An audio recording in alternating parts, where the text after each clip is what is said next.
Hello everybody, how's it going? Today I will give you a full practical example about structure and enum.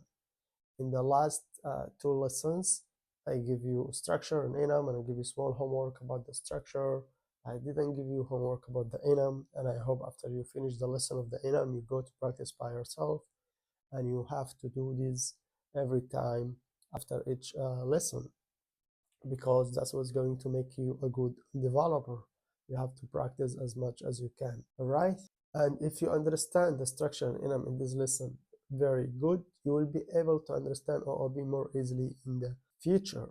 And also, as I said before, structure and enum are very useful because they organize your code so much. So to make your code organized, you have to use structure and enum for this level, because in the future we have different things to use it. Also, we can use structure, but we have different things to use it to organize our code. And also the structure and enum, they make us more faster. For example, tomorrow when you are in the company and the company assign for your task, if your code more organized, which means you use a structure and enum, so and descriptive names, that is going to make you more faster than the another developer. The task that will take you 2 days, it will take you just 2 hours.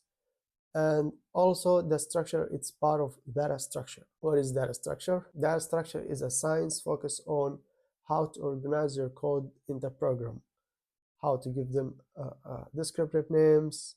You give the variables descriptive names, the name of the enum descriptive names, the name of the variables, the struct, and how to build struct. And also there is other things like queue, list, and many things of data structure. I'll just give you a little bit clue about it, because data structure, it has specific courses in the future in this roadmap. So now let's go and explain this code and how we're going to do nested, how we nested the enum, how we use the enum with the structure together. I create a small program. Let's read it and understand it together. All right, we have here hashtag include iStream using namespace std, and after that we define enum keyword. We use enum keyword, all of them lowercase or small letter, as we said before, enum, and after that we give the enum descriptive names. Don't forget to give the enum descriptive names. For example, here the first enum, it's hold colors names, red, green, yellow, or blue,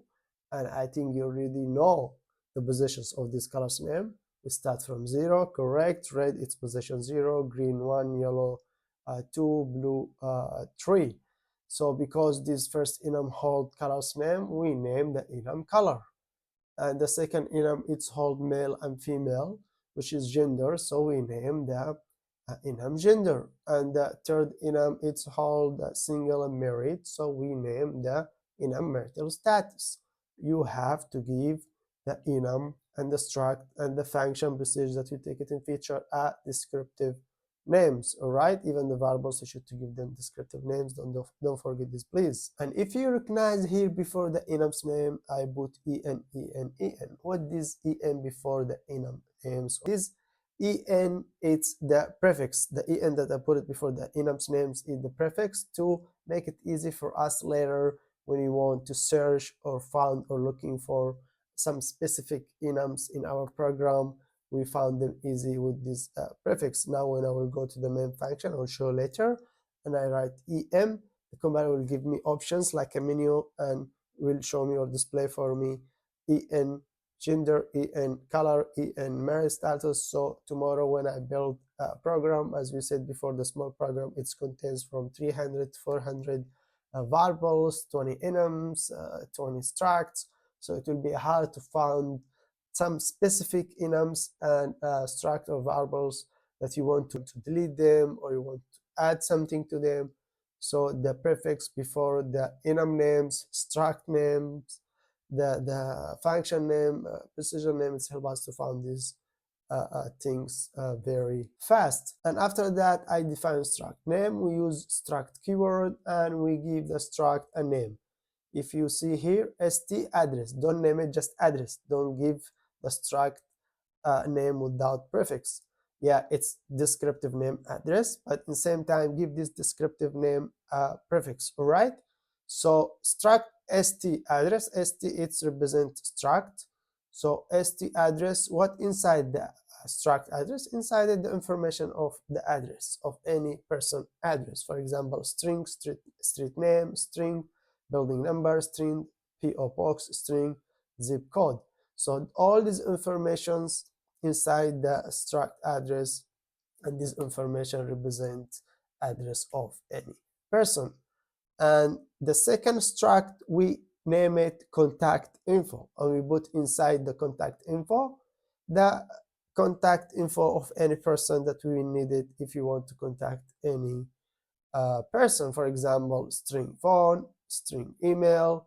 And inside, here the trick, inside the struct of the contact info, we put the struct address. We take the struct address name, we put it inside the contact info struct, we put it inside the struct contact info, and we declare a variable. We give it a variable here. Why we declare a variable for the struct name st address? Because as we said, the struct name, it's data type. The data type, always when we use the data type name, we have to declare a variable after that. While the struct, its name, user-defined data type, struct is user-defined, like the enum, user-defined data type that we create them by ourselves and give them a descriptive names. While the struct is user-defined, which is the name struct user-defined data type, so while in the end it's data type, the name of the struct, I have to declare a variable after I use the name of data type, after I use the name of the struct name. For example, here I use st address. St address is the name of this struct, the first struct st address. So I use the name of this struct, I use this data type, user-defined data type. I have to what? Declare a variable after that. Don't forget to declare a variable. To reach what inside the struct address, you have to declare a variable. So we put inside the contact info, we put inside the struct contact info, string phone, string email, and we put also struct address and declare a variable for the st address. Now we already have nested struct. If you recognize, we take the first add struct, we put it inside the second struct. All right, and the third struct, we have it person, struct st person. This is st prefix, and we name this struct person, or we put inside the person struct person first name, string last name, and we take the struct contact info, we put it inside the person. Now we have three nested struct together. We take struct contact info, we put it inside the person, and we take the struct address, we put it inside the struct contact info. So we have now nested struct. And inside the struct person also, we use the enum. We use the name of the enums, en marital status, we declare a variable. En gender, we declare variable gender. En color, favorite color. Why we declare variables here for the enum and we declare variables here for the struct? Because when we want to reach what inside the enum and what inside the struct, we have first to declare variable. After the name, after we use the name of the enum or the name of the struct, we have to declare a variable to use what inside the enum and the struct.